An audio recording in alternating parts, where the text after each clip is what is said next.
Welcome to a Tin Dog podcast.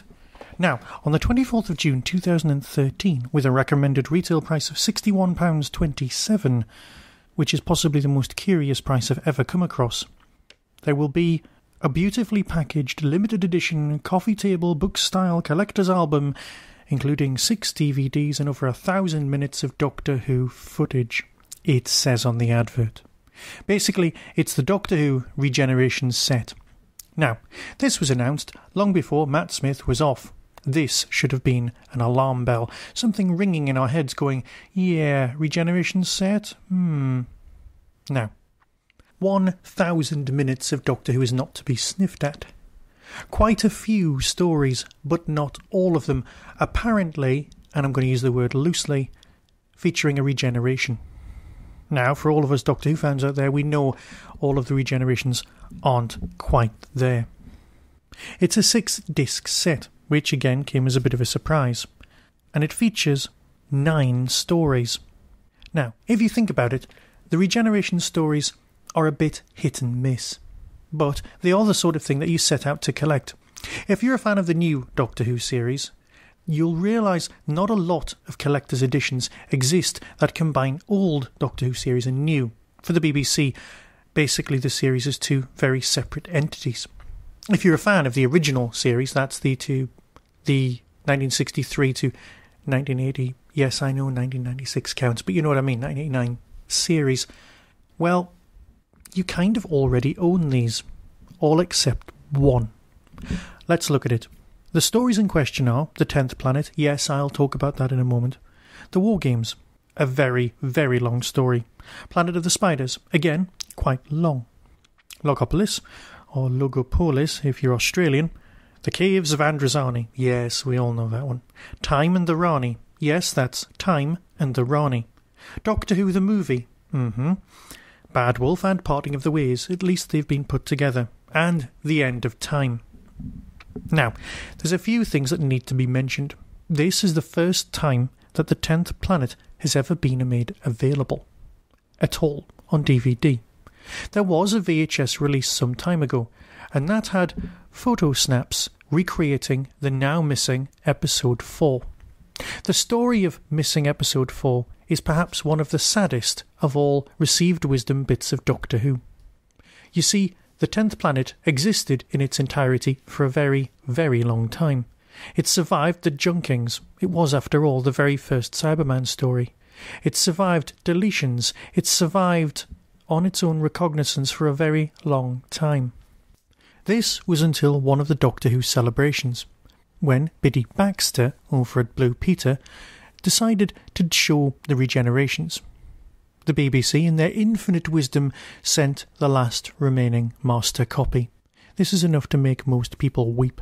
The master copy arrived and was used for the footage, showing the regeneration. Oh yes, for a lovely montage. And then, because the people at the BBC Blue Peter department thought that, well, they're only going to send us a copy, aren't they? They won't need this back. It vanished. It went. It shuffled off this mortal coil. Some of the footage survived, but Episode 4 was lost, apparently forever. Now, at the moment, there are rumours that it's been discovered. There are indeed rumours that Episode 4 has been found. There are always rumours about found episodes. Not surprised. These are rumours. Some people out there are even saying that Episode 4 exists in its entirety on this box set, and it's been kept a secret. Such things are not kept secret. And I have to say that Episode 4 still does not exist to the best of my knowledge. What we have got here is the single best bit of animation recreation that Doctor Who has yet to do.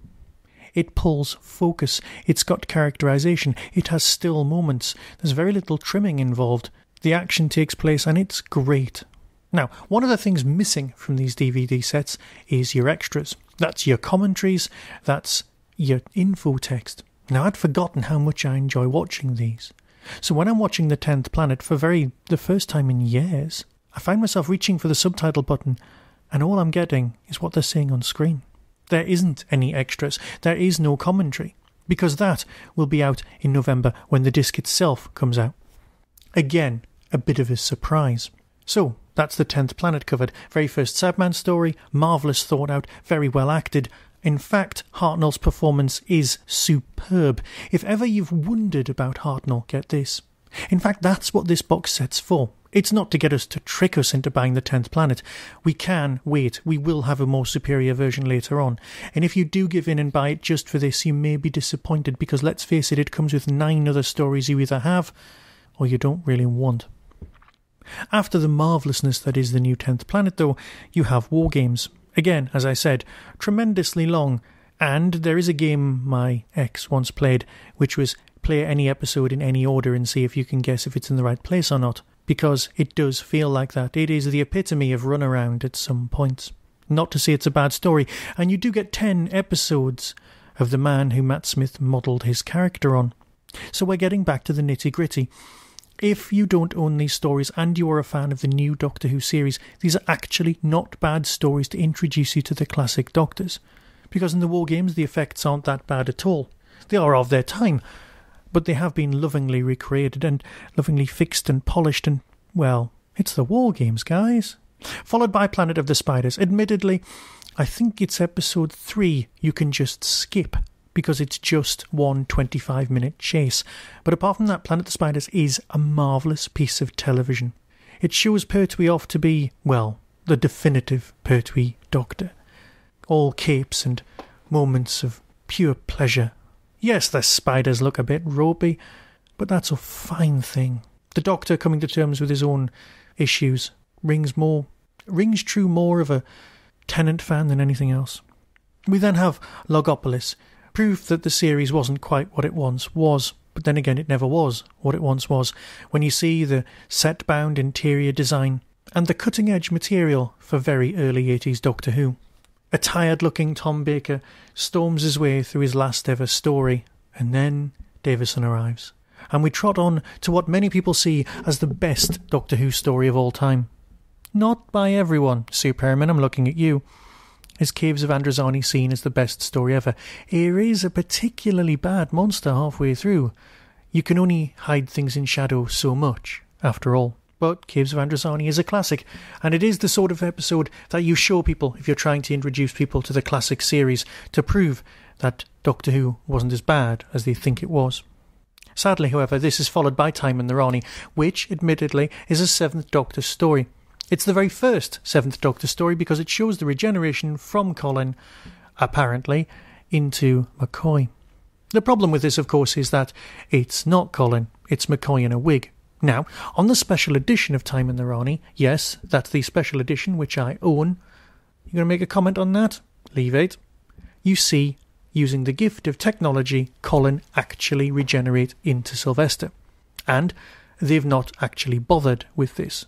They've not used that bit of footage. They've given you the broadcast version. Well, as close to broadcast as you can get.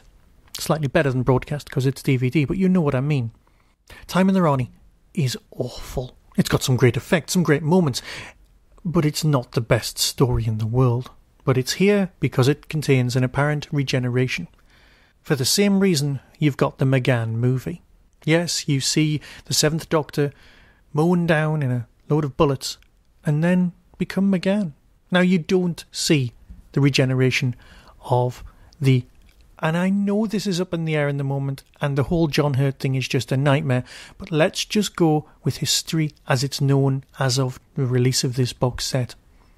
Yes, I know ideally I wanted to see the 8th Doctor regenerate into the 9th, but the chances are we're still not going to have McGann regenerating into John Hurt seen on screen.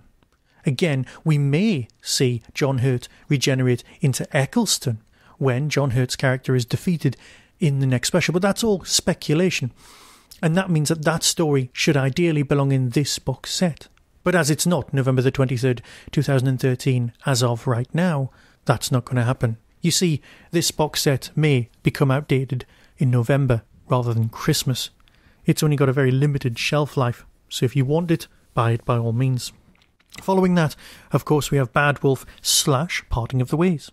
You've seen it, you know what it's about. It's got Daleks, it's got Jack coming back from the dead, it's got Rose saving the place. It's just fine. It's a lovely example of modern Doctor Who, and it does make you miss Eccleston just a tiny bit more. This is topped off and finished with The End of Time. Well, it looked pretty. There was some knocking. It goes on a bit at the end, but then again we complained about that at the time. We can live with that. So they're your stories, over 1,000 minutes of some of the best Doctor Who and Time in the Rani. If you've not bought these stories, if you're a new fan, consider it, because on Amazon you can get the whole thing for about 30 quid, and that is actually worth the money on so many levels. Don't buy this if you're buying it just to see the 10th planet. Watch your VHS, hold on for a little bit, get the special edition. But either way, it's spectacular. So until next time, be seeing you.